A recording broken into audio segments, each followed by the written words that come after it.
We finally get our Logan Stankoven National Hockey League debut, and it comes in a big 2-1 victory over the Carolina Hurricanes as the Dallas Stars stop a 4-game skid. Let's jump into it next on Locked On Stars.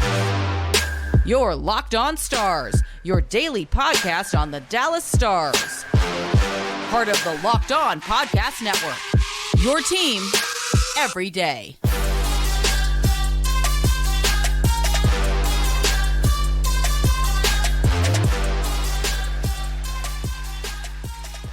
Howdy, Stars fans, and welcome back to another episode of Locked On Stars, part of the Locked On Podcast Network, your team every single day. It's a pleasure to be with you. I'm Joey Erickson, former producer on 105 Through the Fan and play-by-play voice of the Chippewa Steel. Please be sure to subscribe. We are free and available wherever you get your podcast and on YouTube. And as always, thank you so much for making us a part of your day and making us your first listen. Logan Stankoven has arrived, Stars fans, the much anticipated NHL debut of Stankoven, and it was glorious. The Stars win 2-1 over Carolina. They stopped the 4-game skid, a much-needed 2 points, and now they prepare for the front end of a back-to-back against the New York Islanders tonight at home. So much to get into in today's episode of Locked On Stars. It was a chaotic week of Stars hockey, but we must begin with our prized possession, Logan Stankoven. I'll give my thoughts on his first game and the overall game itself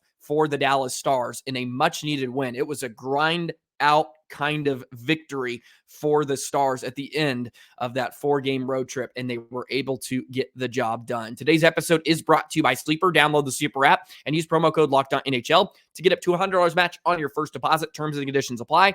See Sleeper's terms of use for details. So, as I'm recording this on a Sunday, Logan Stankoven and Dirk Pouliot have both been loaned back to Texas in the American Hockey League. Of course, that could change today. Maybe he's already been recalled by the time you're listening or watching this episode on YouTube. But initial thoughts on Mr. Stankoven. Yeah, he's ready to go. He's NHL ready.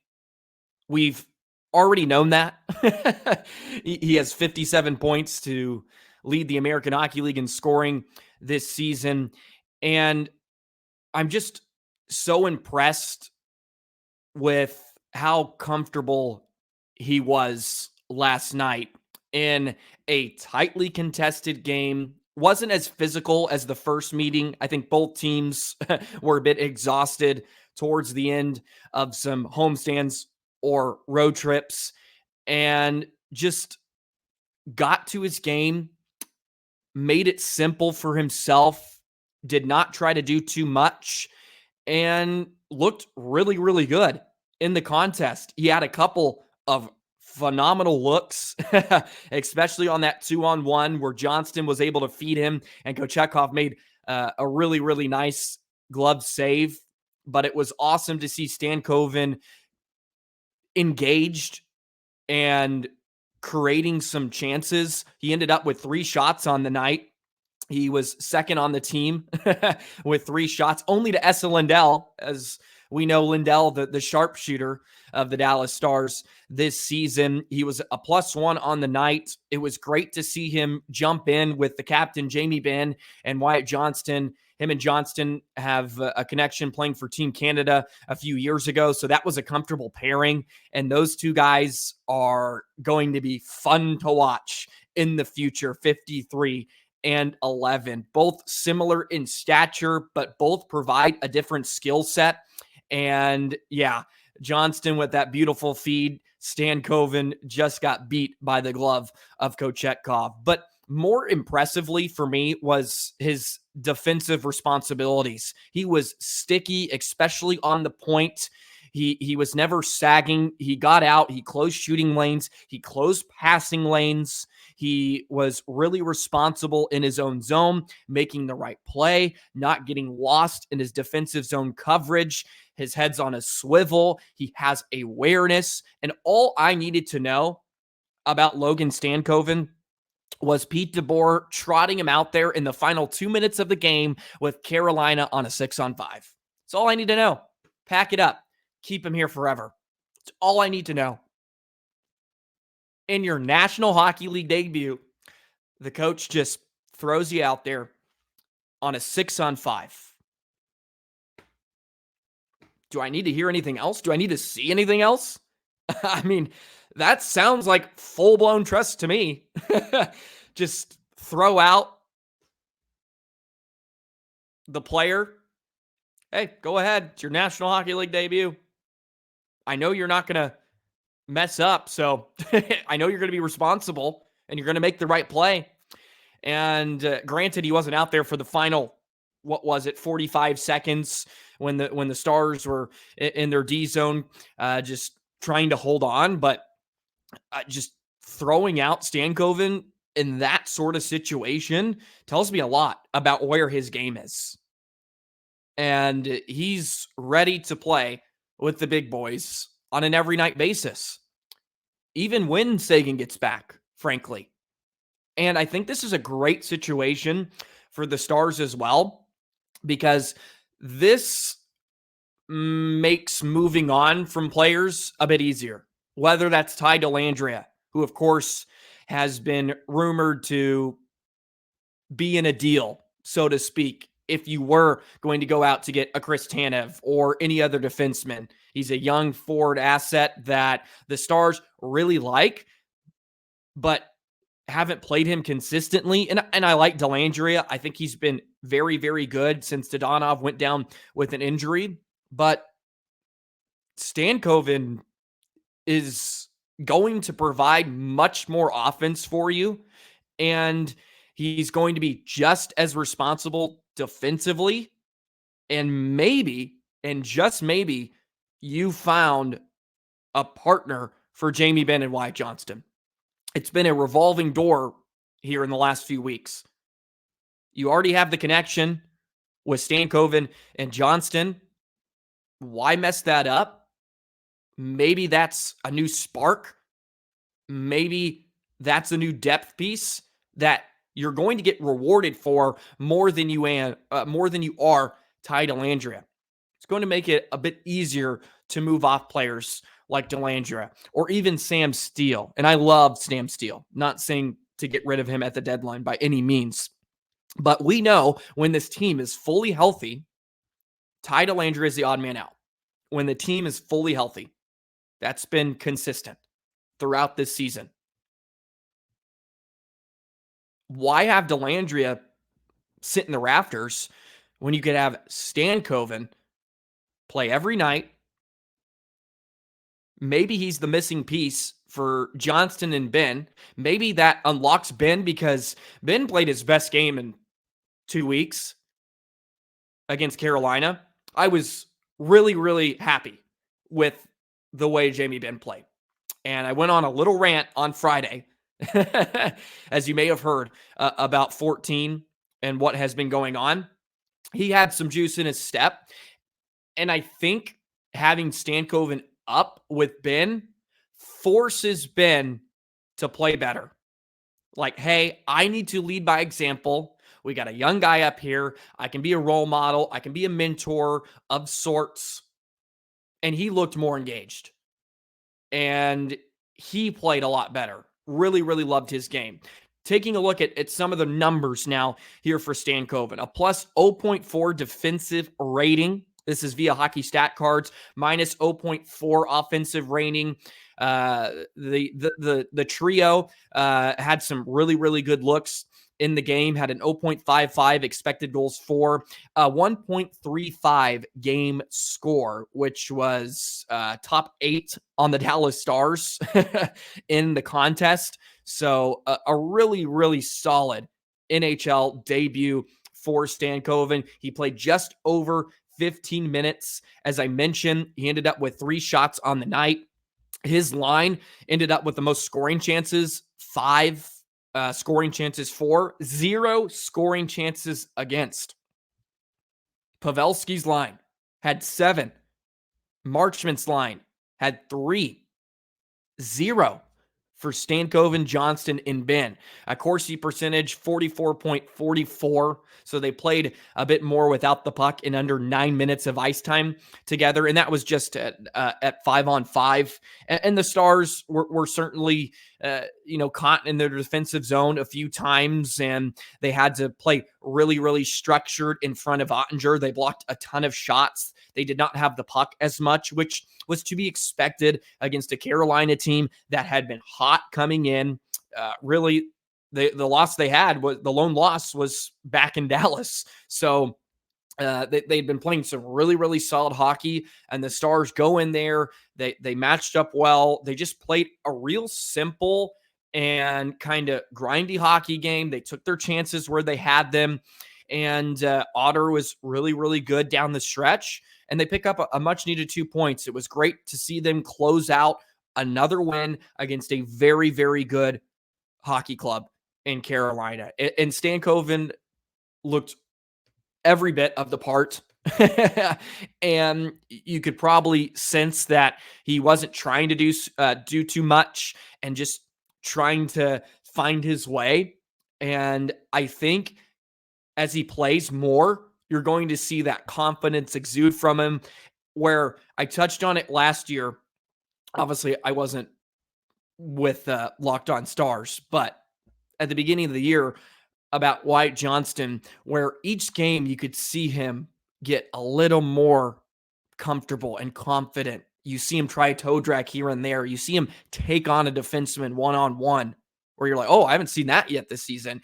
And I have that feeling you're going to see that from Stankoven, where with each night as we progress, he just does a little more and more, and you may have found a hidden gem. But he looked great, and would have loved for him to to pick up a point. But he had a factor on the Johnston goal. He was crashing the net hard, and then Johnston elected to just rip one right through Kochetkov, which ended up being the difference. And the Stars come out victorious. Dallas has still yet to lose 3 games in a row in regulation under the Pete DeBoer era. They just find a way to bounce back when they needed it most. It was a lackluster effort in Ottawa. I grossed about it all episode on Friday, and they came back and they got it done. And that's a resilient team that understands what the job was at hand. And it was awesome and glorious to see Stankoven arrive. And hopefully he stays. I think he should stay. And I know I've been a proponent of having him down in the American Hockey League. Let him play, but come on. It's time, especially with the Sagan injury looming. Who knows how that's going to be, how long. Dodonov, we still don't really know a exact timetable. Middle of March, end of March is what we're thinking. Yeah, it's stanky time, baby. And it was a lot of fun to watch him play, and it was even better to see it in a victory. So all things good, and hopefully this is a sign of good things to come. It's been chaotic. Stars are dealing with adversity. Hopefully they can keep the momentum moving, and they'll try to do that against the Islanders tonight on a front end of a back-to-back. Lost in overtime back in January against the Islanders. They got goaltended in that one. How do they fare against Sorokin and the Islanders? Let's talk about New York in just a moment.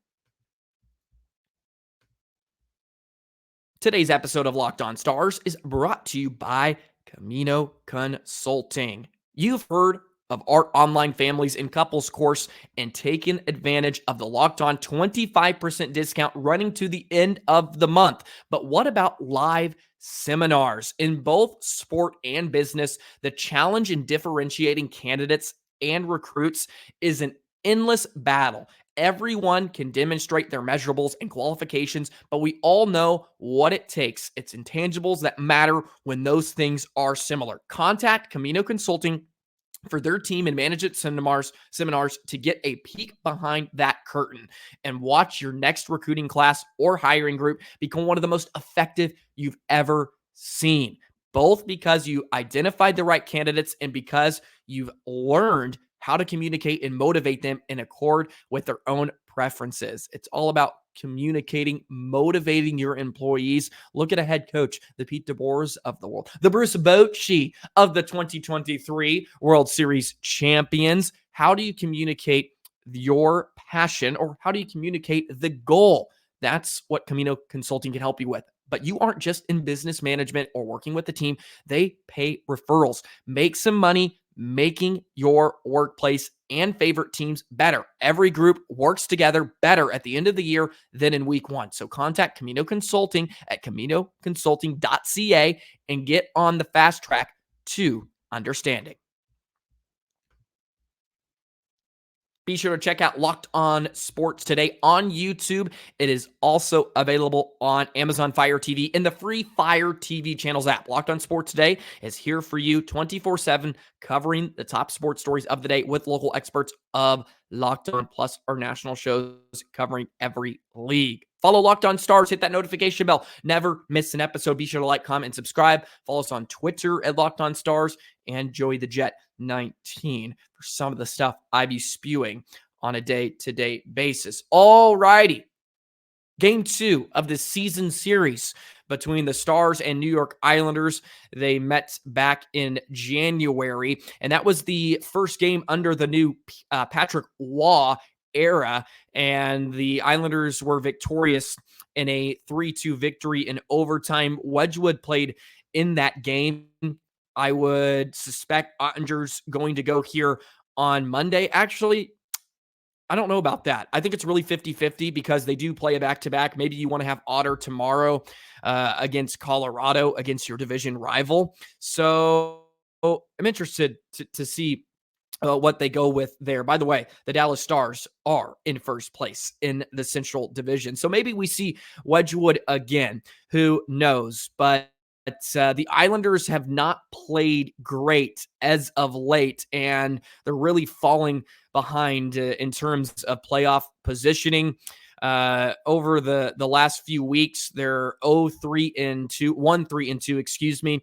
And they have a goal differential that's only better than 3 teams in the Eastern Conference. Of course, they've been notorious for being a boring hockey team, so to speak, where they just kind of take away the middle of the ice. They score enough and they just suppress offenses, but that hasn't been the case this season. They've given up 195 goals. That's 25th in the NHL. And yes, they have a world-class netminder in Ilya Sorokin, but he's faced the most shots in the NHL this season. And he has a decent save percentage at .909 for facing almost 1,400 shots, which is a pretty sizable gap from the next. He does have a goals against average of 3.14. They have not been great in front of him, but he can steal a game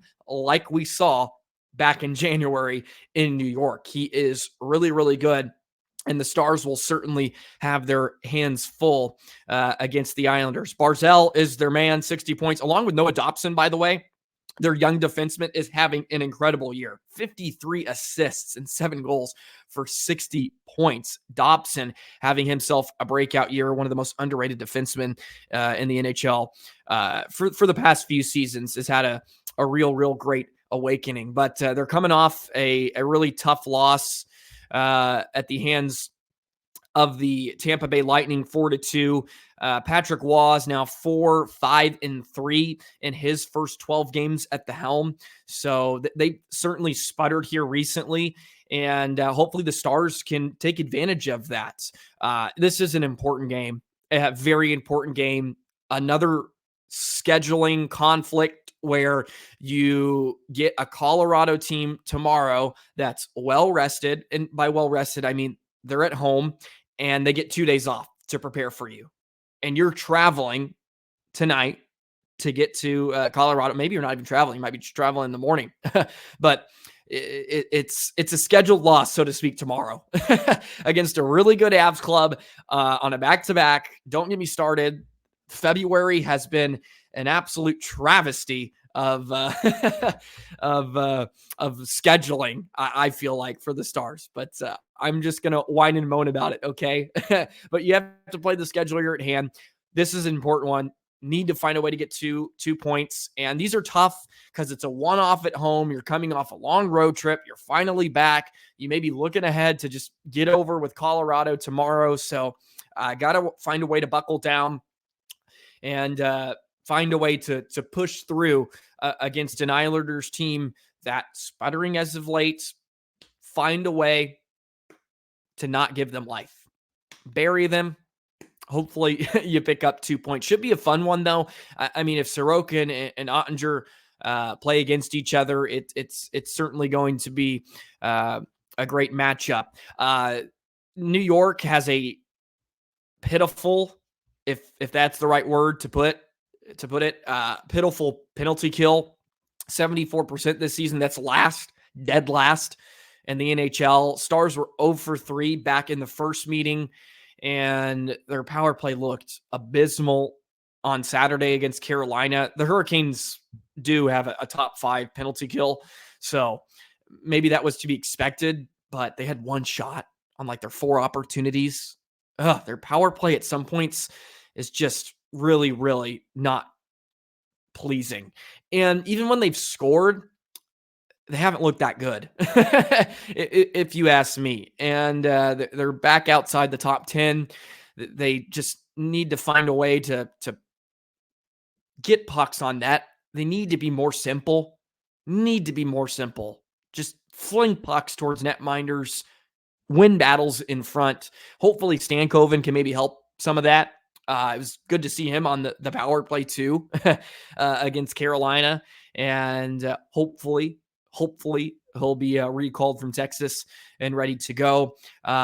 Interested to see where Hakanpää is, because I think Hakanpää is probably close to returning. It feels that way. And Pouliot may not have to be brought back up. And Hakanpää would be wonderful to have back as an addition to just provide some stability on the back end. But this is an important one on the front end of a back-to-back. You're at home. It's been a week. Find a way to gut one out once again against an Islanders team that likes to keep it close. And then you move on to Colorado. 2 big division tilts upcoming this week. Colorado and then Winnipeg. And first place could certainly be on the line. But right now, the Stars hold that first place. 78 points. 35, 16, and 8. Winnipeg's right on their heels with 4 games in hand. Colorado is behind them by 3 points, and they've both played 59. All righty. Let's get into Shooting Star. I've been on heater, man. I have been on a heater. I must bless another Dallas Stars player tonight. Who will it be? Find out in just a moment. Today's episode of Locked On Stars is brought to you by Sleeper. We're past the halfway point in the season, Stars fans. There's been a lot of high and lows recently with all the injuries, but Logan Stankoven has got called up. That provides some excitement, some anticipation. But regardless of where the Stars are in the standings, they're first place, by the way. I want to remind you that you could win big by playing daily fantasy hockey on Sleeper, the official daily fantasy app of the Locked On NHL Network. Sleeper is our number 1 choice for daily fantasy sports, and especially daily fantasy hockey. Because with Sleeper, you can win 100 times your cash in daily fantasy hockey contests. You can just pick the studs of the National Hockey League, like your Nathan McKinnon's, who's having an unreal season. Nikita Kucherov, who's the first National Hockey League player to reach 100 points this season. And all you have to do, correctly predict the outcome of 8 player stats in a given game. You heard me, Stars fans. Correctly predict 8 player stats. You can win 100 times your bet on Sleeper, 100 times your money playing daily fantasy hockey with Sleeper. So start paying attention, nail your picks, and you can start winning big. Use promo code LOCKEDONNHL. You'll get up to $100 match on your first deposit. Terms and conditions apply. That's code LOCKEDONNHL. See Sleeper's terms of use for details and location availability. Okay, Shooting Star. Here we go. I felt really, really good about my recent picks. I would love to go with Logan Stankoven, but at the time that I'm recording this, I don't know if he's going to be in the lineup. So I have to go for more of a sure thing. And there's a few I want to go with, but I'm feeling this one a bit of a dark horse, so to speak. I'm going with Sam Steele. Give me Mr. Steele. 18 points in 54 games this season without a point in his last 5. He's played very, very well at home this season. Looking for Sam Steele to be the shooting star. That's my dark horse. I'm going out with a limb on this one, going out on a limb with this one, but I really, really like Sam Steele. I feel like he's going to pot one tonight against New York, and we'll continue this heater. That's who I'm blessing tonight. So you're welcome. Sam Steele, book it in the score sheet. Big night coming from 18. Hope you're having a wonderful Monday. Hope you're having a wonderful, wonderful start to your week. By the way, this episode is out a bit later today. This is due to no fault of my own. We're doing some switcheroos with different softwares for Locked On in general for the network. So I have to post this one a little bit later. This is not going to be the norm moving forward, by the way, in case you were wondering. We'll be back to our regularly scheduled programming in the next few days. Alrighty, Stars fans, appreciate the love and support. Having a ton of fun. Stars are going to get back on a roll, hopefully, and more things, brighter things are on the horizon, which is good news. Have a wonderful rest of your day. Sam Steele, book it. A goal tonight against the Islanders, and we'll break down the game tomorrow. We got to talk about Colorado, some big division tilts coming up in the next few days. Alrighty, we'll see you tomorrow on Locked On Stars. So long, Stars fans.